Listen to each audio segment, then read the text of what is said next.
Well, hello there, and welcome to another beautiful night for a night chat here on Tommy Travels the Second.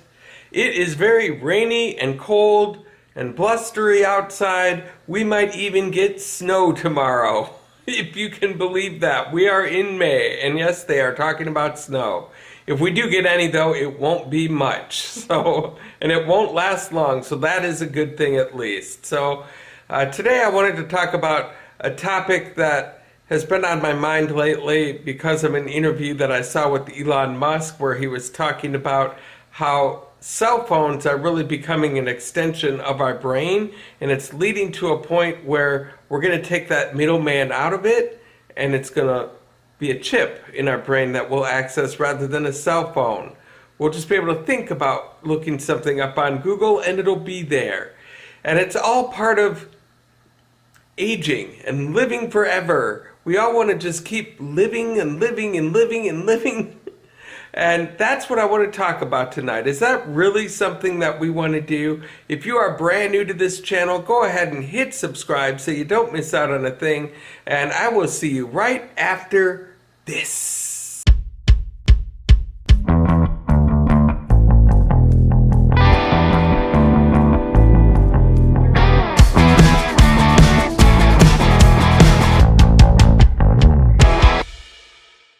And before I dive really far into this topic tonight, I understand that whatever it was that Elon Musk was talking about, the technology to turn your cell phone into a chip in your brain, that is just generations away for us to have the technology to actually do something like that. But there's a guy talking about it right now. And that's just mind-boggling because it means eventually, someday, maybe not my generation, maybe not the next generation, but some generation later on down the road is going to have that issue to deal with.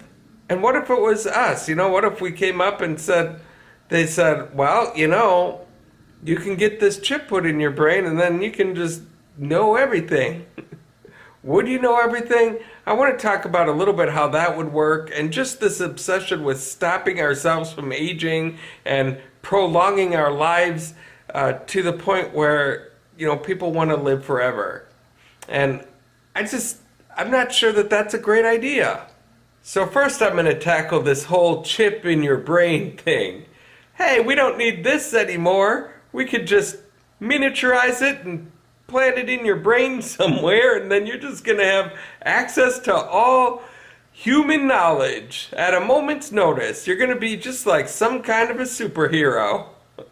I think that's what people who are dreaming about this, or the people that are excited about it, or say, yes, that's something I would sign up for to do. Those are people that think that you'd be some kind of a superhero if you had that chip implanted in your brain. Because they think if I had it there, then I would just have access, I would just be so smart. But I don't think so. Because you already have access to all of that information. Does that make you a genius? No, it does not. It's too much information to process all at once in your brain. It's not just going to be, like all of the information just right on the top of your head. You would have to actually Google it and look it up.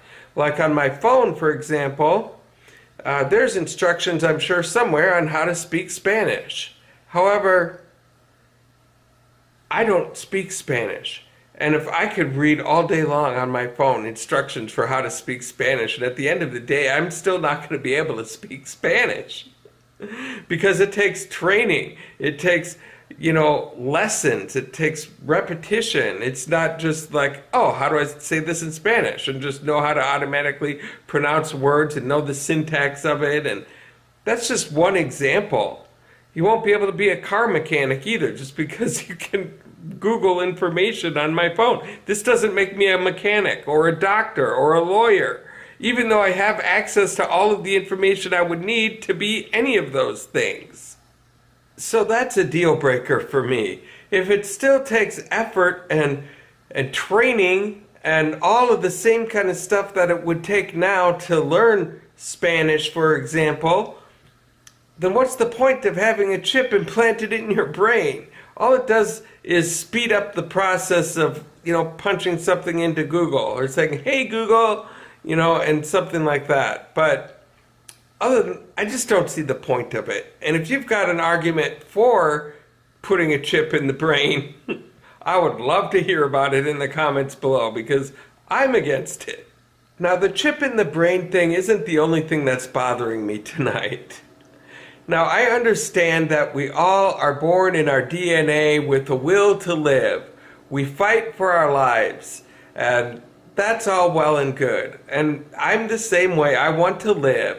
We all want to be healthy. We all want to be happy. We want to live for as long as possible and continue our relationships with our family and friends and loved ones. And I totally get all of that. But there seems to be a real obsession, and it's getting worse and worse, of this quest to live forever. We've seen it for generations of celebrities who have identified themselves as being young and beautiful, and then as they age, they get facelift after facelift, plastic surgery after plastic surgery, until their whole face and body just looks like a lump of Play-Doh. Is ridiculous. And what's the point of it? We all understand as humans that's the natural process of life. You're born, you age, you learn, you experience, and then you pass away and leave room for the next generation. That's how it works. And yet somehow we still continue to try to come up with ways to make us live years longer, and this Elon Musk thing has turned me into a little bit cranky on this whole idea of living forever. Because would you really want to live forever? So my question is this. If someone said, hey, take this pill and you can live to be 500 years old. So let's forget forever. Let's just say 500 years old, or maybe even a little bit longer. Would you take that pill? I certainly would not. No, thank you. I am fine with my current lifespan. Thank you very much. I've lived a pretty good life so far, and I've got some years left, but I do not want to be 500. I'm getting, irritated with having to go into work every day as it is. I can't imagine, because if you could be 500 years old, they'd bump retirement age up to at least 400. And I do not see my life going in that direction. It would be horrible. And the overcrowding would be absolutely intolerable. Can you imagine if the generation of people that die off today don't die off?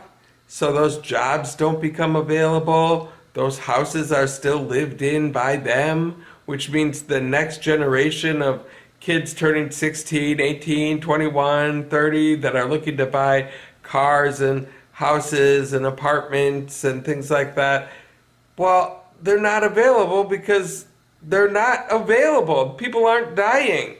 So we have to continue to build all of these things and take up more and more and more of our land and create more and more cities.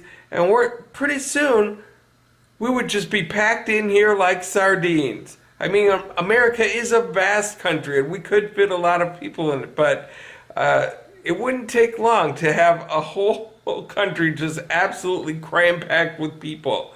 And if that were true in Japan, what would happen over there? I don't even know. There's just not enough real estate to handle it as it is, much less add more people to the mix. It's just not even feasible. And even with as unfeasible as that whole idea is of living 500 years, our scientists and engineers and creators all seem to still be working towards that goal, even though it's completely unfeasible. But they do it because there's money in that field, because people, us as individuals, want to prolong our lives for as long as possible. And not me personally, but a lot of people that have money will spend it on things. That's why makeup creams, get rid of those wrinkles. Get rid of those age spots.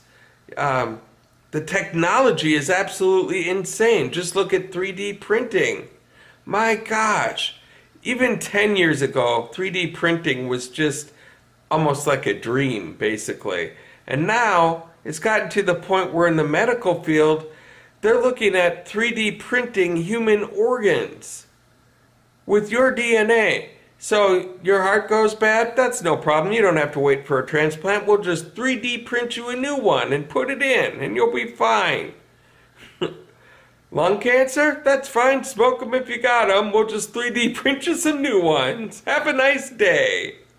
It's absolutely mind-boggling to think about. That's all I can call it, really, because the technology where it's at today seems really advanced, but 20 years from now, what's going on right now that I think is so advanced is going to seem like child's play compared to where they're at. And I just don't know. It doesn't make sense to me. The other thing that seems to get missed in these conversations about living forever or even 500 years is that part of the beauty of life is that it is relatively short. That means that we have to get the most out of the time that we are here. Get up early in the morning, go experience things, get the sun on your face, smell the flowers. You know, you want to be able to, when you're ready to pass away, look back and say, yes, I did all of those things and I feel like I really got the most out of my life. If you have 400, 500 years to experience those things, there'd be no motivation anymore because you'd know, oh my gosh, well, I'm still 4 centuries away from passing away. I've got a little time still. I just don't know if I would like that. I think it would just get really, really boring. And so this whole thing, I am totally against it. Well, you guys, this has been another successful night chat here on Tommy Travels the Second.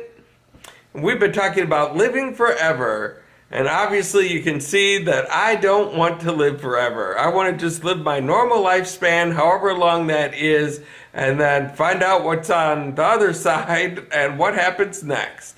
And, you know, but I understand there's other people that have different opinions, and if you are one of them, please leave a comment below. I'd love to hear about it. And then if you guys liked what you saw here today, go ahead and hit like on my YouTube channel. While you're at it, go ahead and hit subscribe and the little bell notification next to it so you can be the first to know when a new adventure comes out. Thank you guys so much for the support that you've given me so far, and until next time, I hope to catch you on the flip side. Our scientists and creators are working towards chasing that green,